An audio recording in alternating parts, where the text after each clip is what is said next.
So this chapter of Fairy Tail felt a bit convoluted to a certain degree with certain characters and certain different things that happened. And let's start talking about Acnologia's chase to catch Christina and everybody that it's on board of that ship.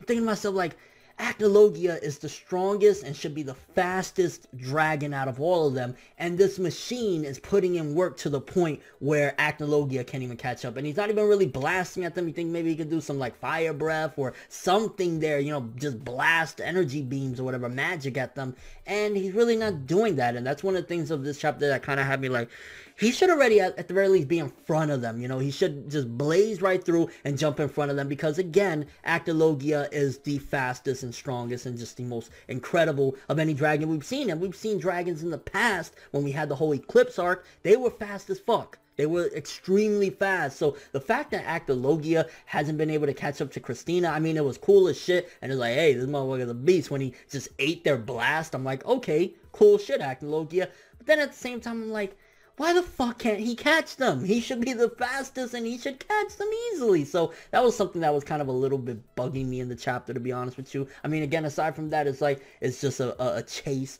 But then one of the things that was a bit convoluted, to be honest with you, was the fact of, we got the reveal that it's Anna Heartfilia.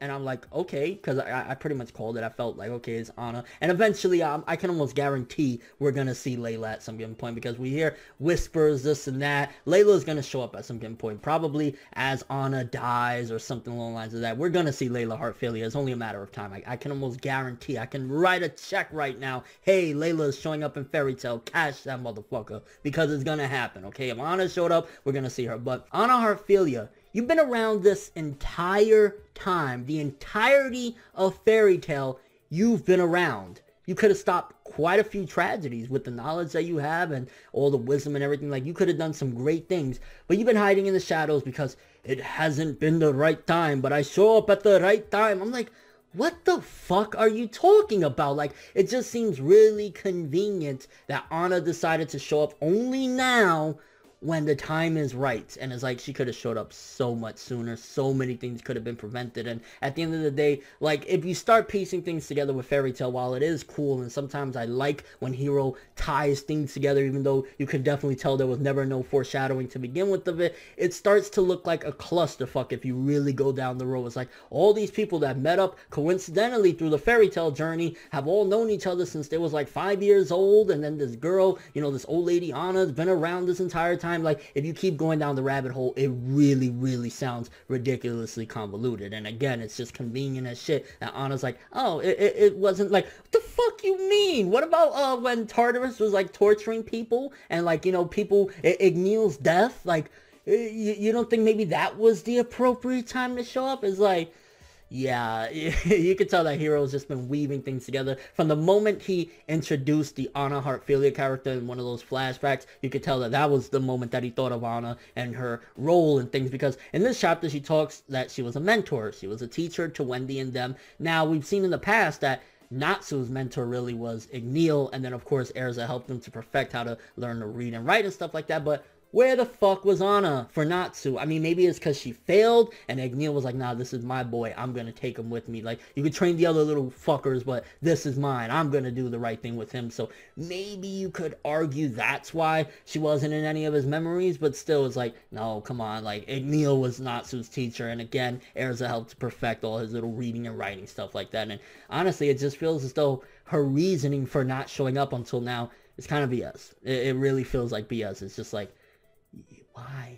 You should have showed up so much sooner. And speaking of Natsu and Zeref is going batshit crazy. So I'm imagining there's potential for him to have some sort of transformation at some given point, because he's acting very similar to what Natsu was acting like when he was in that kind of pre-END form, when he was just losing it and kept repeating the same shit. Because throughout the chapter, he keeps on saying, END, END. And it's like, Natsu's like, yo, bro, my name is Natsu. And you could tell that, you just look at Zeref. He's in a manic state at this point. This isn't the calm and collected, nice Zeref. This isn't even the angry Zeref that somebody pissed him off. This is a deranged Zeref. He's gone off the deep end. And again, Oh, deep end. Hey, nice pun there, but he's gone out there. He's batshit crazy right now. So there's potential for him to maybe have some sort of really sick transformation, similar to what Natsu was about to have with that whole E&D Dragon Eyes form that we'll probably see in the movie as well. Which honestly, that was probably one of my favorite bits of the chapter. I like the little connection thing with Natsu and Zeref. I like seeing Zeref just going absolutely crazy. Although I'm really curious where this is all going to lead to, because Mashima's been having them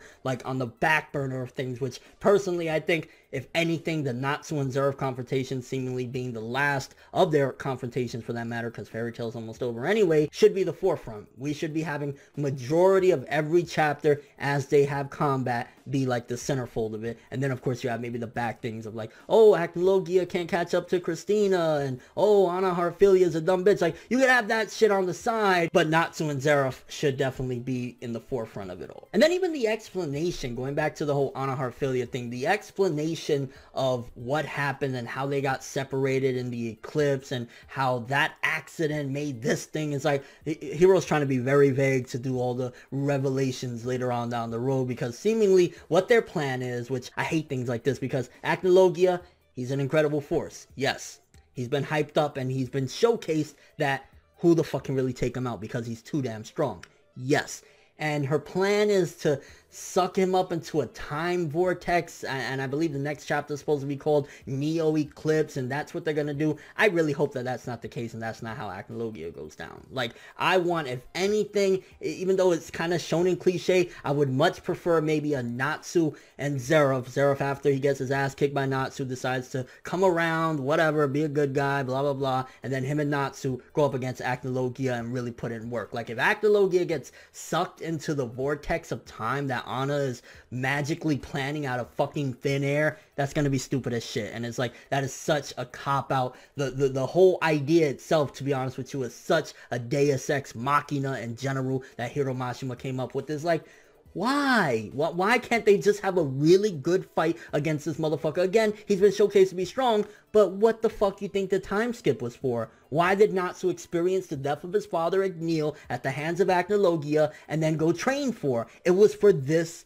moment, to fight Acnologia and of course Zeref as well.